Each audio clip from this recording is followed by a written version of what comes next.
اب دف کی بنیاد پہ کوئی بندہ تمام تر آلات موسیقی کو جائز نہیں قرار دے سکتا۔ اب اگر کوئی بندہ یہ کہے چونکہ مرد کے لیے انگوٹھی کو جائز قرار دیا ہے چاندی کی ہو، تو اسی بنیاد پہ کوئی بندہ یہ کہے کہ دیگر جو زیورات ہیں چاندی کے وہ بھی جائز ہیں، سونا بھی مرد کے لیے جائز ہے، یہ اجازت اپنے مورد کے اندر بند ہے، یہ متعدی نہیں ہو سکتی۔ آلات موسیقی، اس کا بجانا اور اس کا سننا یہ اصلاً حرام ہے، اور دف کو نبی علیہ الصلوۃ والسلام کے عمل مبارک سے استثناء حاصل ہے۔ اب دف کی بنیاد پہ کوئی بندہ تمام تر آلات موسیقی کو جائز نہیں قرار دے سکتا۔ میں اس کی چند مثالیں آپ کی خدمت میں عرض کرتا ہوں۔ چاندی اصلاً مرد کے لیے حرام ہے یا نہیں؟ چاندی جو ہے اصلاً مرد کے لیے حرام ہے، مرد کے لیے استعمال کرنا جائز نہیں، لیکن چاندی کی ایک مخصوص مقدار ہے جو نبی علیہ الصلوۃ والسلام آپ نے اس کی اجازت عطا فرمائی ہے، اس لیے کہ حضور علیہ الصلوۃ والسلام نے چاندی کی انگوٹھی استعمال فرمائی ہے، اور اس کی بھی مقدار متعین ہے، ایک مثقال سے وہ انگوٹھی کم ہو، چاندی کم ہو۔ چاندی اصلاً مرد پہ حرام ہے، لیکن ایک انگوٹھی کی گنجائش موجود ہے، اس کو استثناء حاصل ہے۔ اب اگر کوئی بندہ یہ کہے چونکہ مرد کے لیے انگوٹھی کو جائز قرار دیا ہے چاندی کی ہو تو وہ چاندی بندہ استعمال کر سکتا ہے، تو اسی بنیاد پہ کوئی بندہ یہ کہے کہ دیگر جو زیورات ہیں چاندی کے وہ بھی جائز ہیں، سونا بھی مرد کے لیے جائز ہے، دیکھیے حماقت ہوگی، کہا جائے گا کہ یہ جناب اس کو صرف استثناء حاصل ہے نبی علیہ الصلوۃ والسلام کے فعل مبارک سے۔ آقا علیہ الصلوۃ والسلام نے اپنے عمل مبارک سے یہ بات ثابت فرمائی ہے کہ اس کی صرف ایک قلیل مقدار، ایک مثقال ہے، 4.5 ماشے، اس سے زیادہ آپ استعمال نہیں کر سکتے ہو۔ اگر کوئی بندہ کرتا ہے تو وہ خلاف شرع ہے۔ سمجھ آ گئی بات؟ اسی طرح خون کیا ہے؟ حرام۔ خون کا استعمال کرنا یعنی اس کو پینا، اس کو کھانا، یہ کیا ہے؟ حرام۔ قرآن میں آ گیا، نبی علیہ السلام کے فرمان میں آ گیا۔ مردار کیا ہے؟ حرام۔ بولیں، مردار کیا ہے؟ حرام۔ مردار اصلاً حرام ہے، خون اصلاً حرام ہے، کسی بھی بندے کے لیے مردار کھانا جائز نہیں ہے۔ حضرت عبداللہ ابن عباس رضی اللہ تعالیٰ عنہ بیان کرتے ہیں، نبی علیہ الصلوۃ والسلام نے 2 مردار جائز قرار دیے، 2 مردار۔ خون اصلاً حرام ہے، نبی علیہ السلام نے فرمایا کہ 2 خون تمہارے لیے حلال ہیں۔ 2 مردار کون سے ہیں؟ فرمایا ایک مچھلی ہے اور ایک ٹڈی ہے۔ یہ کیا ہے مردار، لیکن اس کی اجازت نبی علیہ السلام نے ارشاد فرمائی ہے۔ اسی طرح نبی علیہ الصلوۃ والسلام نے فرمایا کہ 2 خون تمہارے لیے حلال ہیں۔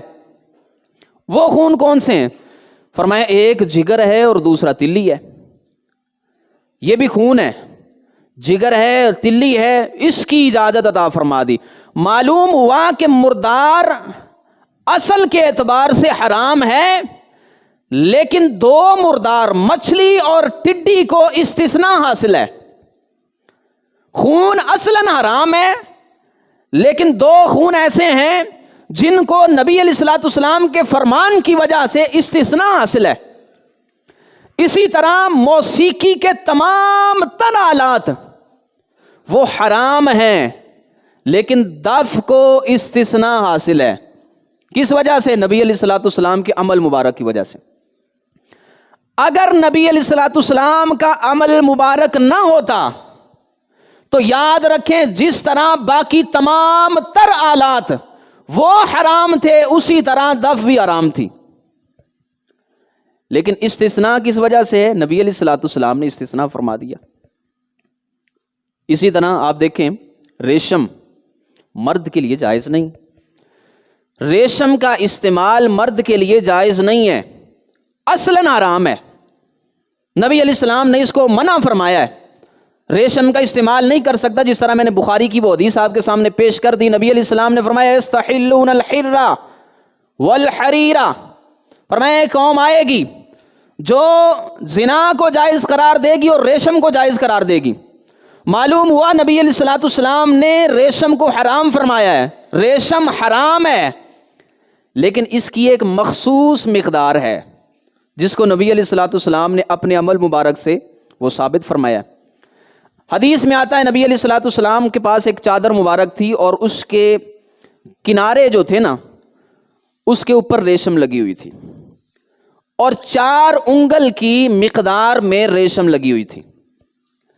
اب فقہا نے، محدثین نے، صحابہ کرام علیہم رضوان نے اسی پر فتویٰ دیا، فرمایا چونکہ اصلاً حرام تھی اور پھر جو 4 انگل نبی علیہ الصلوۃ والسلام کی چادر مبارک پہ لگی ہوئی تھی تو معلوم ہوا 4 انگل ریشم مرد کے لیے استعمال ہو سکتی ہے، وہ جائز ہے، اس لیے کہ نبی علیہ الصلوۃ والسلام کے عمل مبارک سے اس کو استثناء حاصل ہو گیا۔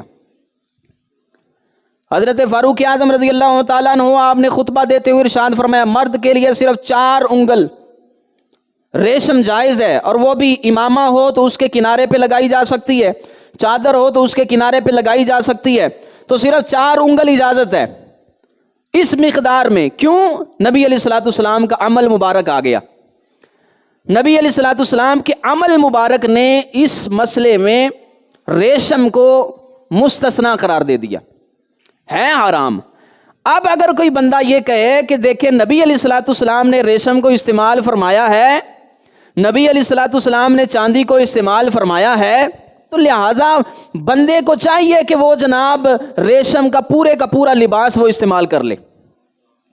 تو فقہا یہ فرماتے ہیں، علماء یہ فرماتے ہیں، یہ جو اجازت ہے صرف اور صرف اپنے مورد کے اندر بند ہے، جتنی اجازت دی ہے اس کے علاوہ ہم استعمال نہیں کر سکتے۔ یہ اجازت اپنے مورد کے اندر بند ہے، یہ متعدی نہیں ہو سکتی کہ بندہ جناب یہ کہے کہ جناب ریشم چونکہ نبی علیہ السلام نے تھوڑی سی استعمال کی ہے تو وہ تو اپنے زمانے میں استعمال کی ہے، اس دور کا تقاضا یہ تھا کہ اتنی ریشم ملتی نہیں تھی، آج جناب زمانہ امیر ہو گیا، ترقی کر لی ہے لوگوں نے، تو لہٰذا ریشم کا لباس پہننے میں کوئی حرج نہیں۔ اگر کوئی بندہ یہ کہتا ہے تو وہ گمراہ ہے اور وہ شریعت مطہرہ پہ بہتان باندھتا ہے اور الزام لگاتا ہے۔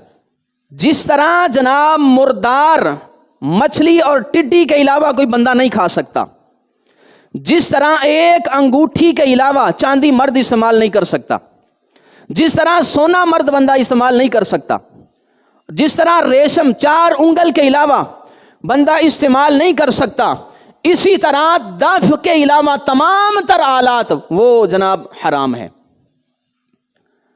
ان کا استعمال نہیں ہو سکتا۔ اس لیے دف کی بھی اجازت اس وجہ سے ہے کہ وہ نبی علیہ الصلوۃ والسلام آپ کے عمل مبارک سے اس کو استثناء حاصل ہو گیا۔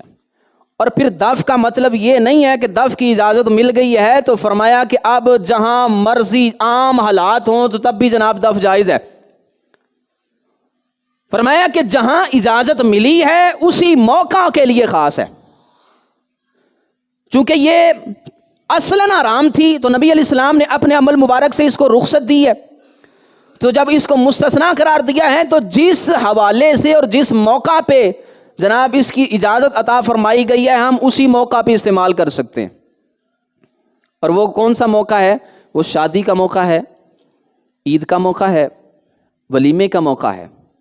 اس کے علاوہ اگر آپ یہ کہیں کہ عام حالات کے اندر بندے کا جناب وہ دل چاہ رہا ہے تلذذ کے لیے، لذت حاصل کرنے کے لیے جناب بندہ کہے کہ میں دف بجانا چاہتا ہوں تو دف کا استعمال نہیں کر سکتا۔ فقہا نے یہ بات ارشاد فرمائی ہے۔